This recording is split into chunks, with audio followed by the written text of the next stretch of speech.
मित्रों, संडे को आपको डिस्टर्ब किया, क्षमा करेंगे। कहानी ममता जी की है और बंगाल की है, इसलिए कुछ विषयों पर राष्ट्रीय मंच से पार्टी के बताना जरूरी था। कल हमारे विपक्ष के नेता शुभेंदु अधिकारी के कारवां पर हमला हुआ।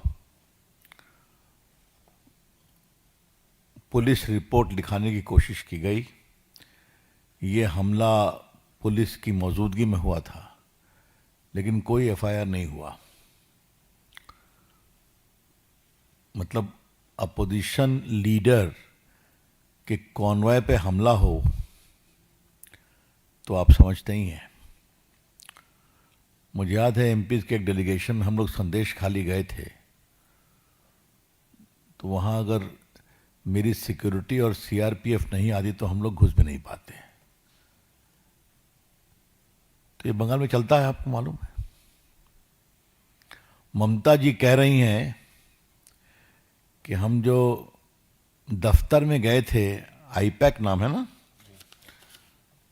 वो हम चीफ मिनिस्टर के रूप में नहीं गए थे, टीएमसी के अध्यक्ष के रूप में गए थे।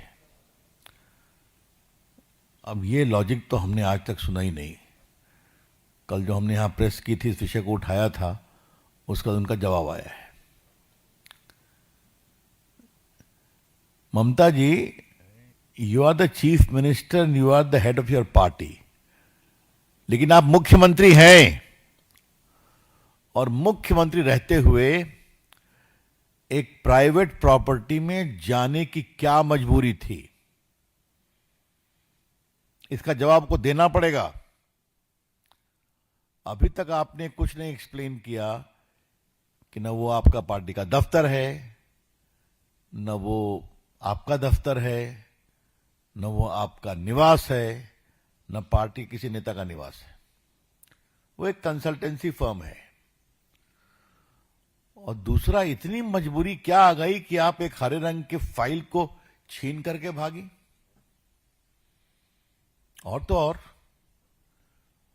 देखा होगा कि उनके साथ पुलिस कमिश्नर भी थे, पुलिस कमिश्नर भी थे, डीजीपी भी थे। हमारा स्पष्ट आरोप है कि ममता जी की पुलिस और ममता जी के गैर कानूनी, गैर संवैधानिक कार्यों में खुलेआम मदद करने का एक वेपन बन गई है। We would like to assert very clearly and categorically that the entire police infrastructure of Bengal has become a weapon in the hand of Mamta ji for all her shameful, unconstitutional, unethical and undemocratic activities. दूसरी बात कहनी है, ये क्यों होता है? ये quid pro को है। तुम फंसोगे नारदा शारदा कांड में तो मैं धरना पर बैठूंगी तुम्हारे लिए, सीबीआई को गिरफ्तार कर लूंगी, याद है आपको। और फिर मैं जब कुछ गड़बड़ करूंगी तुम मेरे साथ खड़े रहोगे।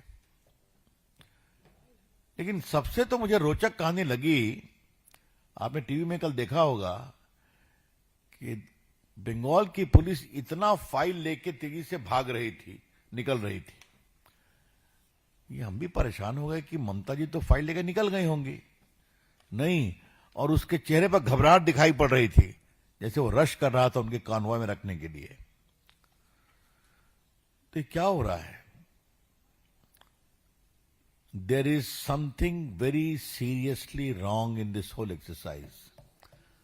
बहुत सस्पिशन है, बहुत संदेह है। ममता जी, क्या छुपा रही हैं आप? क्यों छुपा रही हैं आप? ये सिर्फ उनके उम्मीदवारों का नाम और रखने में हम लोग सब लोग कंसल्टेंसी फर्म को नियुक्त करते हैं, कंसल्ट करते हैं, तो ऐसा क्या सीक्रेट था वहां पर? अगर आप किसी को उम्मीदवार बनाएंगी तो घोषणा करेंगी, बहुत सिंपल सी बात है। तो वहां सीक्रेट क्या था? आज आपकी मीटिंग यहां होगी, आपकी मीटिंग वहां होगी, ये पब्लिक नॉलेज होता है, विज्ञापन आता है, आप परमिशन लेते हैं, तो छुपा हुआ तो नहीं है ना। तो ये स्ट्रैटेजिक कंपनी में क्या स्ट्रैटेजी पक रही थी? स्वाभाविक है, जो मीडिया में चर्चा हो रही है कि गोवा का इलेक्शन आसनसोल कोल सिंडिकेट, कोई मिस्टर माझी, दुबई, ये सब काफी चीजें आ रही हैं आस्ते आस्ते और आएंगी। इसीलिए ममता जी को घबराहट है और हम भी आस्ते आस्ते खोलेंगे, जरूरत पड़ेगी तो जोर से खोलेंगे। लेकिन कुल मिलाकर के अभी तक ममता जी की तरफ से कोई ऐसा स्पष्टीकरण नहीं दिया गया कि ऐसी क्या मजबूरी थी कि उनको दौड़ते हाँपते उस फ्लैट में 11वें फ्लोर पे जाना पड़ा और एक पूरा फाइल लेकर खुद निकली और बाकी पुलिस लेकर निकली। अब ये गोवा कनेक्शन क्या है मुझे पता नहीं है, बार बार चर्चा होती है इसकी, क्लियर हो ही जाएगा। लेकिन हमेशा एक बात आप ध्यान रखिए, बंगाल के कोल स्कैम के साथ टीएमसी के बड़े नेताओं के संबंध के बारे में चर्चा होती रही है बहुत दिनों से। जरूरत पड़ेगी तो हम उसको और खोलेंगे, कोई नई बात तो नहीं है ना मित्रों। संविधान की बहुत बात होती है। ममता जी बताती हैं कि mister Modi, mister Amit Shah working unconstitutionally. तो जरा ये बता दीजिए ममता जी, आपने कॉन्स्टिट्यूशन के किस प्रावधान में ये प्राइवेट प्रॉपर्टी पर हमला किया और फाइल लेके आ गई? Which provision of the constitution Mamata ji permits you to do this raid in a hurry in a private house in the presence of the police commissioner and DGP and take out the files? ये तो बताना पड़ेगा ना। जैसा मैंने कल कहा था, आप हाईकोर्ट जाते, आप रेस्ट्रेंट की बात करते, लेकिन ये टेक्स्ट बुक केस कि ममता जी ने कानून अपने हाथ में लिया और जोर जबरदस्ती किया।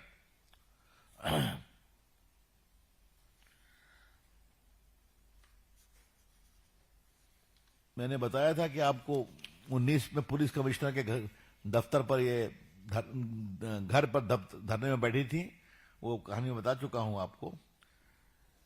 लेकिन जो सबसे बड़ी बात, चिंता की बात है कि स्टेट पुलिस शुद्ध रूप से प्राइवेट पार्टी के लिए काम कर सकती है क्या मुख्यमंत्री के प्रेजेंस में?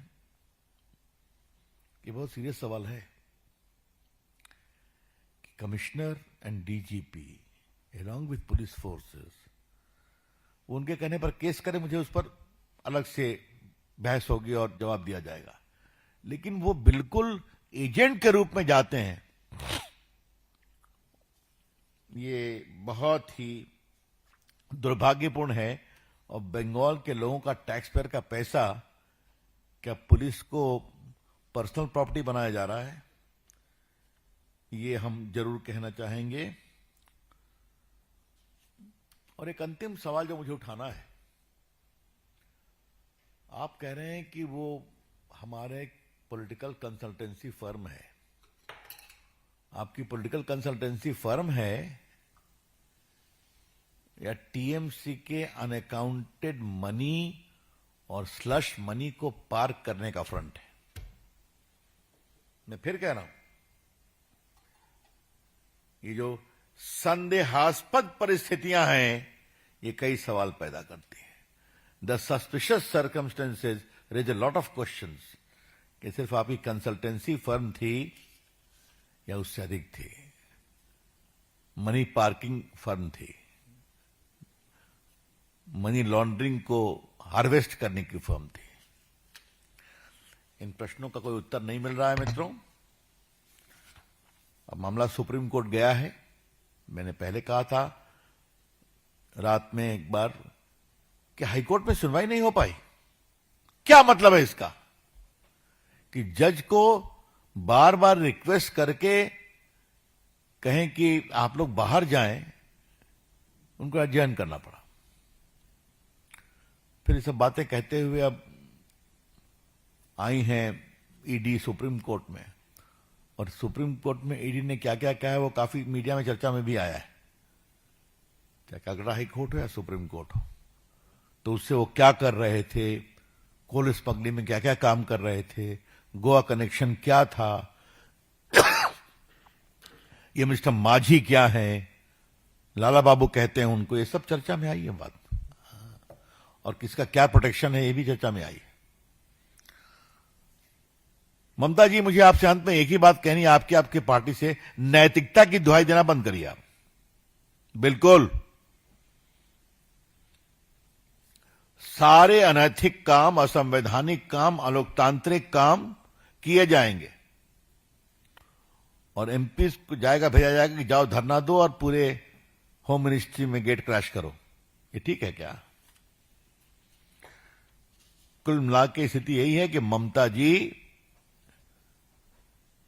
की राजनीतिक यात्रा अब हार में बदलने वाली है 2 महीने बाद, 3 महीने बाद। घबराहट है, और घबराहट में तो गड़बड़ लोग करते ही हैं, यही वहां हो रहा है। धन्यवाद। I am open two questions now. किसी को कोई सवाल है तो एक एक करके पूछ सकते हैं।